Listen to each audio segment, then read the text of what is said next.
Well, thank you all. Thank you for listening today.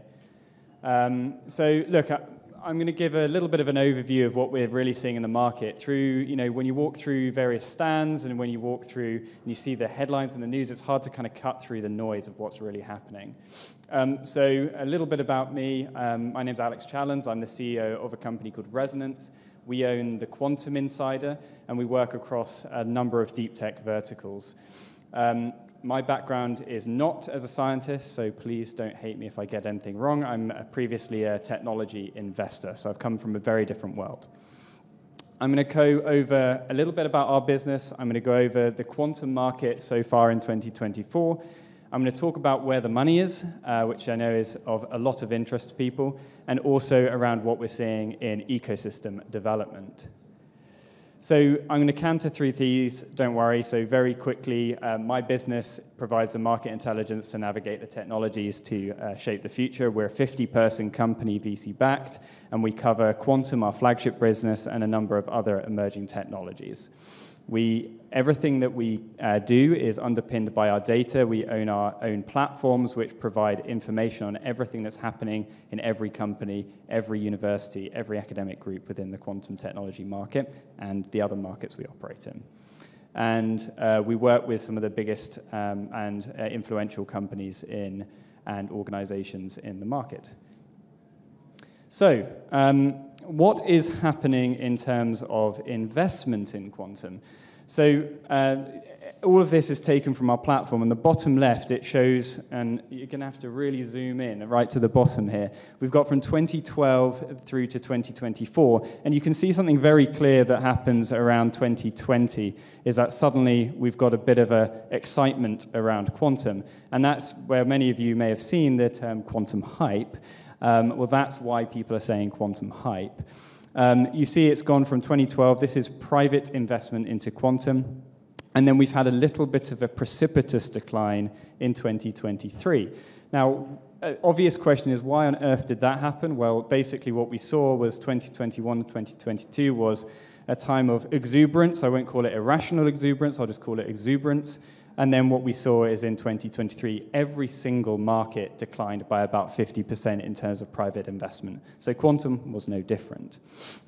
If we look to that final bar on the far right and on the left-hand side chart, we have a nice solid recovery so far in quantum investment in 2024, primarily driven by an absolutely enormous amount of money put by a state in Australia into PsiQuantum.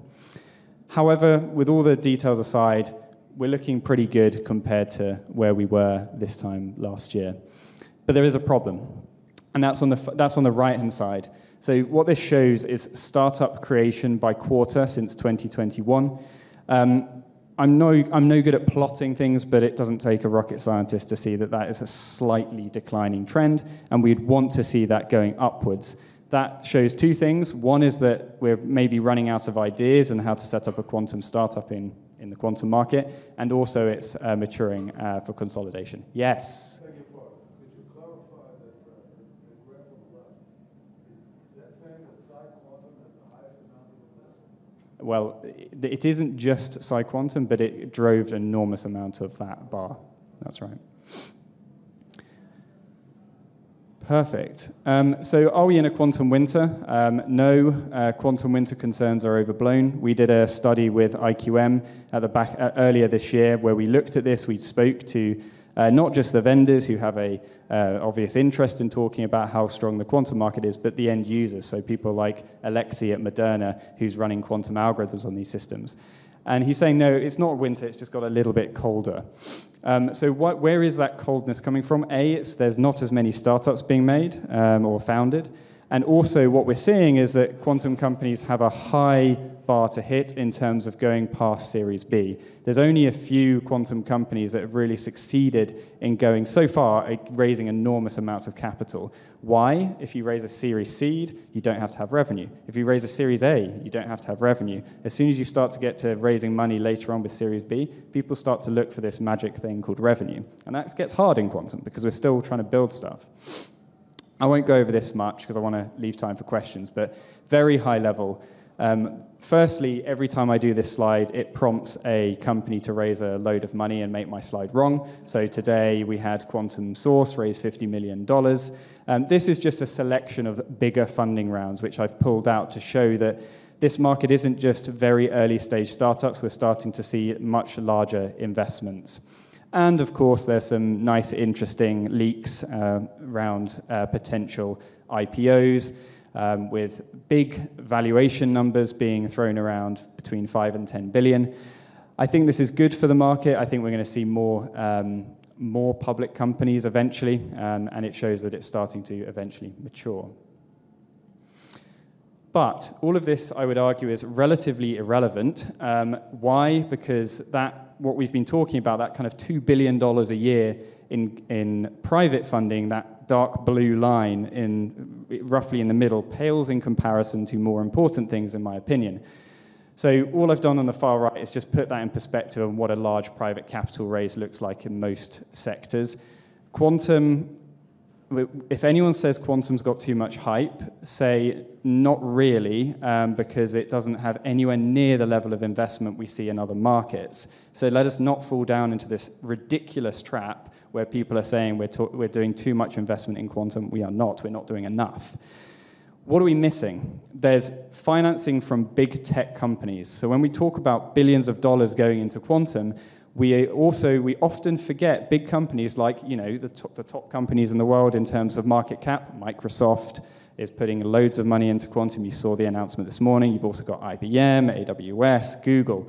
And what that means is that even if we're not seeing these big splashy headlines coming from Silicon Valley around big splashy funding rounds, there's a lot of money and a lot of interest going into this. But paling in comparison is like putting this all into irrelevance in a certain sense is the amount of government money coming into this market. Just if you look at government commitments to quantum, it totals about 40 to 60 billion, depending on how you measure it. Take $50 billion, divide it by a deployment over 5 years, and you have, let's call it $10 billion a year of deployment into quantum. That's 5 times the amount of private markets. Now, I'm an ex-investor, and I've never seen that before. It is wild. Like, I cannot express how insane this is. This is excellent for the quantum industry. So, what are we seeing then? Well, government commit money. Be careful when you see these headlines, though, because they're not necessarily spending it yet. They have to still deploy it. But they're actually doing it to build national champions. So, the Germans have put, $2 or $3 billion behind quantum. They're literally procuring quantum computers. $67 million to build a quantum computer. $15 million, $42 million. This is great. This is meaning that in a market where there is a little bit of a delay until we have fundamental underlying demand for enterprise-level quantum computing, there is money genuinely being made because governments see the sovereign interest in doing this. So, is there actual money being made? Yes, there is. Now, people think about revenue in different ways. I tend to think of revenue as something which is you can get at scale at arm's length because your product is really good. Now, we're not quite there yet for a lot of quantum companies. There are some genuine vendor sales which are creating profound economic and technological impact for the clients. But a lot of what we're seeing is a flow-through of this government capital through to vendor sales here. So just to give you an idea, back in 2021, this is based on fully open source intelligence. This is not from any insider insights that we have on this. This is all public information. But there's 41 vendor sales in 2023. We think there's going to be over 50 this year. These are across different qubit modalities. They're across different customer types, whether it's academia, the public sector, the private sector, and different kind of deployments. So just to give you an idea here, this is not as simple as selling a shrink-wrapped quantum computer. No, very rarely is a customer saying, hey, can I have your nice final quantum computer for $10 million? These are heavy sales. These take 6, 12, 18 months to go through. And they also are often wrapped up within other initiatives. A quantum computer is not, and just bear with me on this, a quantum computer is not just a bit of hardware. It is a promise for amazing technology and ecosystem development for a customer. So when a government is procuring, or a big academic group or a big institution is procuring a quantum computer for $20 million plus, they're not just buying the hardware, they're buying some experts that sit around it. They're buying into the future. And that is why we're starting to see this really happen. But it is revenue, which is, you'd have a lot of people say that it isn't there. So we will be publishing in the next couple of days some of our statistics. Don't worry about this diagram. It's an absolute disaster of mess. It's very difficult to read. The kind of bit to take away here is we think that by 2030, quantum computers will deliver $180 billion in the year of 2030 of value creation for end users. That is the summation of new revenue unlocked and cost savings. There will also be $20 billion that is going to the sales, to the vendors who are selling these quantum computers. The key thing I wanted to take away here is when we talk about the quantum computing market, is we often talk about, like I just did, how many quantum computers are being sold. Well, that's important, obviously, but the actual interesting thing is what value is that going to unlock and for whom?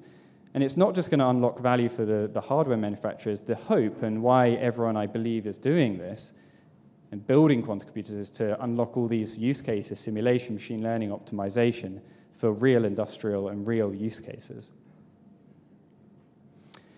So I'll skip over a couple of these. We know there's a bunch of money going internationally. Lots of countries are getting excited about it.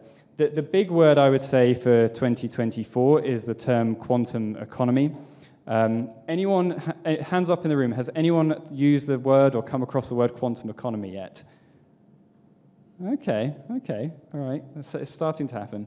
So we have a weird situation, right? So we know that many of the quantum computers, many of the hardware, it doesn't really derive large-scale value. People aren't procuring quantum computers in the same way they're trying to hoover up GPU clusters right now. So why is this happening that people are getting excited about quantum? It is a promise to go build technology alongside economic development in national and regional initiatives, and what people are starting to call the quantum economy.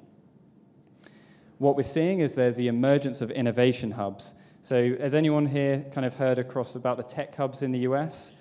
Excellent.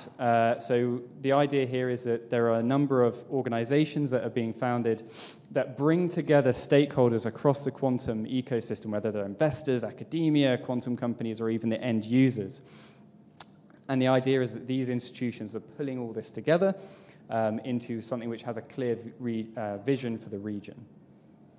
And we are seeing these across the world and across the US. So just to call out a few here, you've got South Carolina, Colorado, Chicago, California, Tennessee, Massachusetts, etc.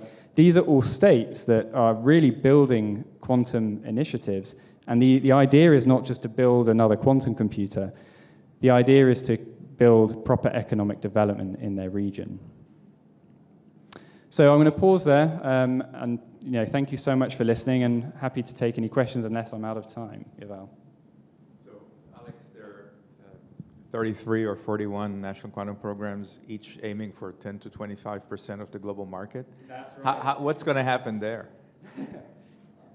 It's a funny question. So every region wants to be a leader, and every company wants to be a leader. I think what's going to happen is there's going to be a natural emergence of leadership based on the states. So, for example, let's take the US.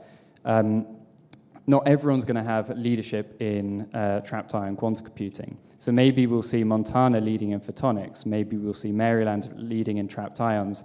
I think what's going to happen, the government is specifically stepping back and letting this happen relatively naturally.